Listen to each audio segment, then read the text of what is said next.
छोटे से गांव में रामू नाम का एक बहुत ही लालची आदमी रहता था। वो हमेशा दूसरों की चीजों पर नजर रखता और किसी भी कीमत पर उन्हें हासिल करना चाहता था। उसके पास जो कुछ भी था उससे वो कभी संतुष्ट नहीं होता था।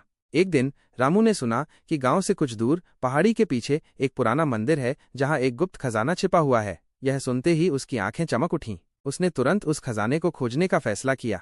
अगली सुबह रामू बिना किसी को बताए खजाने की तलाश में निकल पड़ा। उसने कई घंटों तक पहाड़ों में भटकता रहा। उसकी भूख और प्यास से बुरा हाल था, लेकिन खजाने के लालच ने उसे आगे बढ़ने पर मजबूर किया। आखिरकार वो एक पुराने टूटे फूटे मंदिर तक पहुंचा। मंदिर के अंदर एक पुरानी मूर्ति थी और उसके ठीक सामने एक छोटा सा छेद था। रामू को लगा कि खजाना उसी छेद में होगा। उसने अपना हाथ छेद में डाला और उसे सचमुच कुछ कठोर महसूस हुआ। जैसे ही उसने खजाने को बाहर खींचने की कोशिश की, उसे एक अजीब सी आवाज सुनाई दी। जो कुछ भी तुम यहां से लोगे वो तुम्हें अंततः नष्ट कर देगा। रामू ने उस आवाज को अनदेखा कर दिया। उसका लालच इतना हावी था कि उसे कुछ और दिखाई नहीं दे रहा था।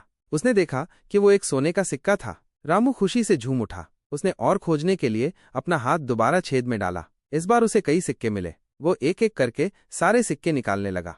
जब वो सारे सिक्के निकाल चुका था तो उसने देखा कि मंदिर का ढांचा हिल रहा था। उसकी आंखें फटी की फटी रह गईं। जिस छेद से उसने सिक्के निकाले थे वो धीरे धीरे बड़ा होता जा रहा था और मंदिर की दीवारें दरकने लगी थीं। रामू घबरा गया। वो भागने की कोशिश करने लगा, लेकिन तब तक बहुत देर हो चुकी थी। मंदिर की छत उसके ऊपर गिर गई और वो उसी खजाने के साथ दब गया जिसके लालच में वो यहाँ आया था। गांव वालों को जब रामू के गायब होने का पता चला तो उन्होंने उसे ढूंढना शुरू किया। कई दिनों की तलाश के बाद उन्हें टूटे हुए मंदिर के मलबे के नीचे रामू का शरीर मिला। उसके हाथों में सोने के सिक्के अभी भी कसकर पकड़े हुए थे। इस घटना ने गांव वालों को एक महत्वपूर्ण सबक सिखाया। लालच हमेशा बुरा होता है और अंततः विनाश की ओर ले जाता है। रामू का लालच ही उसकी मृत्यु का कारण बना। क्या आप कोई और कहानी सुनना चाहेंगे?